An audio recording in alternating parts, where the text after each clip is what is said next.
vamos a comenzar una nueva serie de estudios que hemos titulado De la nada a la gloria. En esta serie queremos presentar un panorama de la Biblia partiendo desde el libro de Génesis y terminando en Apocalipsis. No se trata de un estudio detallado, sino que vamos a hacer un viaje por los principales períodos de la historia bíblica y solo nos detendremos en aquellos puntos que necesitan de mayor profundización. Hemos visto en los últimos tiempos un resurgir del interés por estudiar la teología bíblica, que es aquella disciplina que se ocupa del estudio del desenvolvimiento de la revelación a lo largo del tiempo. Este resurgimiento nos llena de alegría. Sin embargo, creemos que en general las personas, y muchos cristianos, siguen teniendo un desconocimiento de lo que podríamos llamar geografía bíblica, es decir, conocer dónde están ubicados los hitos más importantes de la historia bíblica y qué significan esos hitos más importantes. Te invito, entonces, a acompañarnos en este viaje. Te aseguro que no será un desperdicio, pues no existe mejor inversión que gastar nuestro tiempo estudiando las Escrituras, ya que en las Escrituras encontramos al Dios que se da a conocer y que ofrece salvación en su Hijo Jesucristo. Vamos entonces a la primera lección de esta serie, que lleva por título En el principio. Comenzamos nuestro estudio con la primera página de la Biblia. Para entender lo que sigue, es necesario comenzar aquí. El primer versículo de la Biblia nos dice, En el principio creó Dios los cielos y la tierra. Este simple versículo es muy importante, pues tiene un valor fundamental dentro de la narrativa bíblica. Aquí encontramos tres cuestiones que debemos destacar. La primera de ellas es la expresión en el principio. ¿Qué quiere decir esto? Bueno, esto se refiere a la creación inicial. Y vemos que de frentón se nos confronta con una verdad tremenda. Hubo un comienzo. El universo que conocemos, el universo en el que vivimos, tuvo su inicio. Esto es algo que la misma ciencia también afirma. Los científicos ya hace algunos años que han dejado de lado la idea filosófica de la eternidad de la materia. Al contrario, nos dicen que hubo un comienzo, hubo un estallido cósmico, hubo una gran explosión, aquel instante indefinido que dio origen a todo lo que conocemos. La Biblia también nos dice que hubo un comienzo. Y la expresión en el principio, que encontramos en el primer versículo de la Biblia, se refiere a eso. La segunda cuestión que necesitamos destacar de inicio es el término creó. Nos dice la Biblia que en ese instante indefinido hubo una creación, es decir, algo comenzó a existir. ¿Y qué fue lo que comenzó a existir? El texto nos dice los cielos y la tierra. Y esta es la forma común en la Biblia para referirse al universo. Por lo tanto, el primer versículo de la Biblia nos habla de una creación, de algo que fue hecho, algo que antes no era y que ahora es. Esta palabra se une a la expresión anterior para comunicarnos que la creación inicial, descrita en la frase en el principio, se produjo a partir de la nada. Esto es lo que los antiguos teólogos denominaron en latín como creatio ex nihilo, creación de la nada. Pero, ¿cómo algo puede surgir de la nada? ¿No es eso un absurdo? La nada no es. Por lo tanto, ¿quién hizo todo? ¿Quién creó todo? Durante generaciones, la visión predominante acerca del universo es la que se conoció como la teoría del estado estacionario. Esta teoría nos dice que el universo siempre ha existido y siempre será. No es generado y es también indestructible. Sin embargo, en los últimos años, como ya mencionamos, esta visión ha dado paso a la teoría de que el universo realmente tuvo un instante de creación. Nos dicen los científicos que surgió hace 15 o 20 mil millones de años producto de una gigantesca explosión. Además, nos señalan los científicos que este universo en el que vivimos y el que conocemos todavía está en expansión. En contraste con la idea del estado estacionario, esta teoría defiende el instante de la creación, conocido también como el Big Bang, aquel gran estallido, aquel instante de creación. Pero aún queda la duda. ¿Cómo se produjo todo? Porque sabemos que antes no había nada. Bueno, la ley de la inercia nos enseña que un cuerpo permanecerá en un estado de reposo o de movimiento rectilíneo a velocidad constante siempre y cuando una fuerza externa no actúe sobre él. Entonces la pregunta es, ¿quién actuó para que existiera un comienzo? ¿Quién actuó para que existiera un principio? Y aquí es donde aparece la tercera cuestión que necesitamos destacar y que responde a esas preguntas. Y está expresada en la palabra Dios. El primer versículo de la Biblia nos dice que todo fue creado por Dios. El primer gran tema de la Biblia, el que se relaciona más directamente con nuestros orígenes, es Dios, aquel que no tiene comienzo. Él es el primer tema mencionado. En el principio creó Dios los cielos y la tierra. Y estas frases se encuentran entre las declaraciones más penetrantes jamás escritas. Pero aquí debemos ver que estas palabras nos llevan más allá del punto más remoto que puede ser observado por la ciencia. Fíjense que la ciencia puede llevarnos de vuelta al principio, puede llevarnos al momento de la creación. Y en este punto la Biblia se levanta para decirnos, en el principio, Dios. Aunque queramos poner a Dios en nuestro pequeño microscopio, donde podemos examinarlo, donde podemos someterlo a las leyes de la materia, a las leyes de la causa y efecto, leyes que nosotros podemos entender. Dios no se ajusta a nuestros deseos y caprichos. Dios nos confronta como aquel que existía antes de cualquier cosa que podamos imaginar y que estará allí después de cualquier cosa que podamos imaginar. El primer capítulo de la Biblia nos muestra la creación y la estructuración del universo en 6 días. Todo es presentado dentro de una estructura que se repite. Una palabra soberana de Dios, expresada en una orden, en un mandato, sea tal cosa, sea la luz, sea tal cosa. Seguida esta palabra de la ejecución de tal orden y concluyendo con la aprobación de Dios. Y vio Dios que era bueno. En este punto es importante decir que los primeros capítulos de Génesis no son una ficción, sino que forman parte de una narración que registra hechos históricos. Pero este registro no está estructurado, no está dentro de los moldes de la ciencia moderna.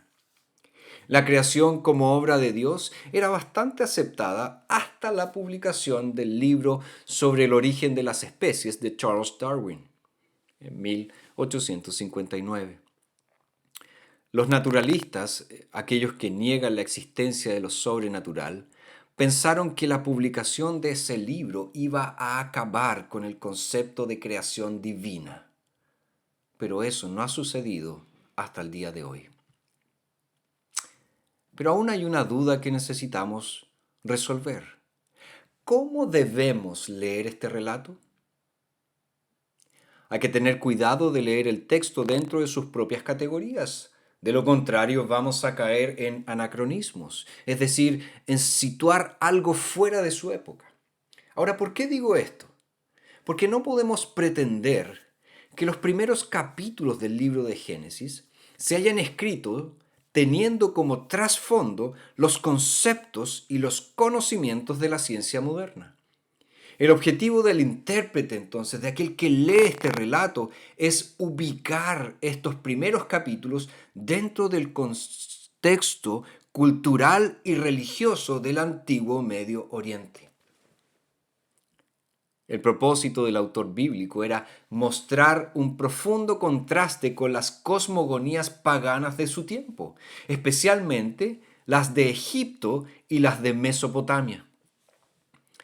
Ahora bien, el punto de partida para responder si estos primeros versículos son un registro histórico o una ficción, a pesar de que no lo resuelve todo, es decir, en primer lugar, que Génesis forma parte de la Sagrada Escritura. Y por lo tanto, Dios nos ha hablado en Génesis y nos habla con su autoridad. De hecho, el apóstol Pablo en 2 de Timoteo 3:16 señala que toda la escritura es inspirada por Dios y es útil para la enseñanza, para la reprensión, para la corrección, para la instrucción en justicia. Y cuando Pablo escribió esas palabras, él tenía en mente tanto Génesis como cualquier otra parte de la Biblia. Entonces, si nosotros aceptamos su enseñanza, como todos los cristianos deben aceptar, esto va a orientar la forma en que leemos los primeros capítulos de Génesis. Si Génesis es una revelación de Dios, entonces Dios es quien nos ha contado sobre la creación y deberíamos creer que es histórico. Es decir, que realmente tuvo lugar así como está registrado porque Dios así nos lo ha dicho. Ahora, un aspecto especial acerca de nuestra aproximación al Génesis es tener en cuenta la enseñanza de Jesucristo. Obviamente esto tiene un valor especial. Seguramente es de interés para aquellos que profesan seguir a Jesús saber cómo Él entendió los primeros capítulos de Génesis. ¿Jesús tomó estos relatos como hechos históricos? Claro que sí. Los citó como hechos históricos para probar otros puntos que estaban en discusión. Por ejemplo, cuando los fariseos vinieron a Jesús para hacer una pregunta sobre el divorcio, le dijeron, ¿le es lícito al hombre divorciarse de su mujer por cualquier razón? Y Jesús respondió con una referencia específica a Génesis 1:27 y Génesis 2:24. Él dijo, ¿no han leído que el que los creó en el principio los hizo hombre y mujer? Y dijo, por esta causa el hombre dejará a su padre y a su madre, y se unirá a su mujer, y serán los dos una sola carne. Así que ya no son más dos, sino una sola carne. Por tanto, lo que Dios ha unido, no lo separe el hombre. La respuesta de Jesús supone que Dios es el creador del primer hombre y de la primera mujer, de Adán y de Eva, además de ser aquel que instituyó el matrimonio.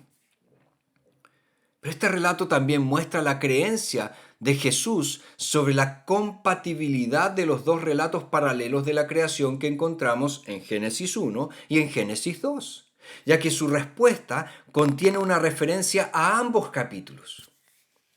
Además, en el Evangelio de Marcos, en el capítulo 13, versículo 19, Jesús habló de el principio de la creación que Dios creó. Por lo tanto, queda bastante claro que Jesús entendió estas narrativas como registros históricos, como realmente sucedieron las cosas. Y Jesús es Dios. Jesús es el Dios hombre. Hasta aquí, teniendo en consideración todo lo que hemos mencionado, ¿qué nos dice todo esto acerca de la creación?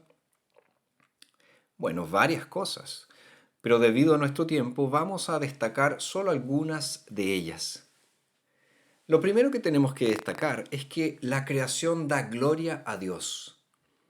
Vivimos en una cultura e incluso en una cultura de iglesia donde Dios parece no tener mucho peso, en el sentido de que parece que Dios no tiene mucha importancia. Ahora, una de las palabras usadas en el Antiguo Testamento para definir la gloria de Dios sugiere la idea de peso. Tal como algunas personas en nuestro país, especialmente los que son más jóvenes, usan el término heavy, que significa pesado, es muy significativo que el Creador Todopoderoso y Soberano, Él es pesado, es decir, Él es glorioso. Por lo tanto, todo lo que existe, la totalidad de la creación, el tiempo y el espacio, la inmensidad del cosmos, todo, desde el microcosmos hasta el macrocosmos, fue hecho para exaltar a Dios, para dar gloria a Dios. Una segunda cosa que tenemos que destacar es que la creación resalta la diferencia entre el creador y la criatura. Una enseñanza básica que tenemos que aprender es que solo hay un Dios y nosotros no somos ese Dios.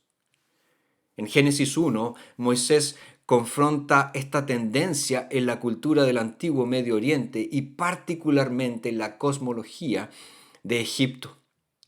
Moisés le dice al antiguo Medio Oriente que el problema con todos sus dioses es que en realidad ellos no existen, no tienen ser, solo existen en la mente, en las cabecitas de sus creadores. Pero en realidad no existen porque solo hay un Dios y ningún ser humano o ninguna otra cosa creada es ese Dios. De esta manera, Génesis 1 subraya la distinción, la diferencia entre el creador y la criatura. Una tercera cosa que tenemos que destacar es que la creación resalta su buena calidad, es decir, la bondad de la creación. La creación, la materia del universo es esencialmente buena. A lo largo de la historia, tal vez no en la época de Moisés, pero sí en la época de Jesús y de los apóstoles, ha existido la idea de que lo espiritual es lo bueno. Y como lo espiritual es inmaterial, las cosas inmateriales serían las cosas esencialmente o inherentemente buenas. Y esta idea continúa floreciendo en nuestros días. Ya lo encontramos antiguamente en Platón. Y esta es una de las formas en que Platón ha influido no solamente en el pensamiento mundial, sino también en la iglesia cristiana. La idea es que el cuerpo no es más que la prisión del alma y la salvación es exclusivamente para el alma. La salvación sería algo espiritual que implicaría la liberación de esta prisión que es el cuerpo, de esta prisión que es la existencia física. Y cuando el alma se libera de esta existencia física, entra en lo infinito para flotar en el universo como algo inmaterial. Pero el relato de la creación en Génesis va en otra dirección. Nos dice que no solo lo espiritual es bueno, sino que nos muestra que hay estándares bíblicos de belleza, estándares bíblicos de estética.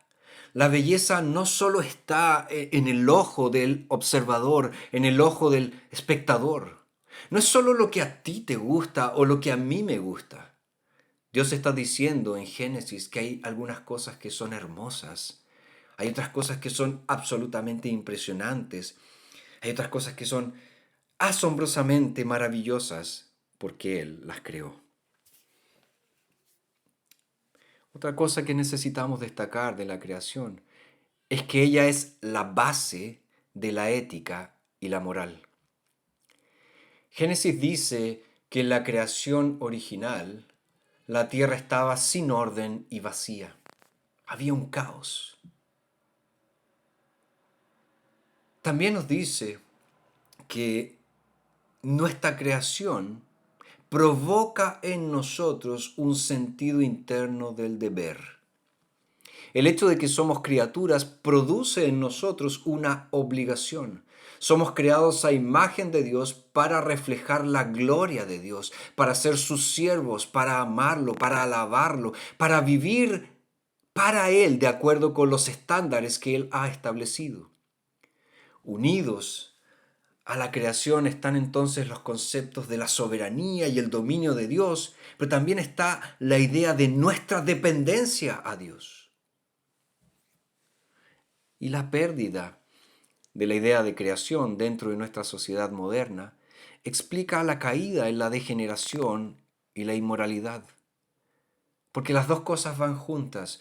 Cuando olvidas que eres una criatura, cuando piensas que eres Dios, puedes hallar justificativa para hacer lo que quieras. Puedes inventar tus propias leyes, puedes inventar tu propia moralidad, puedes decir que lo que es bueno es malo y lo que es malo es bueno.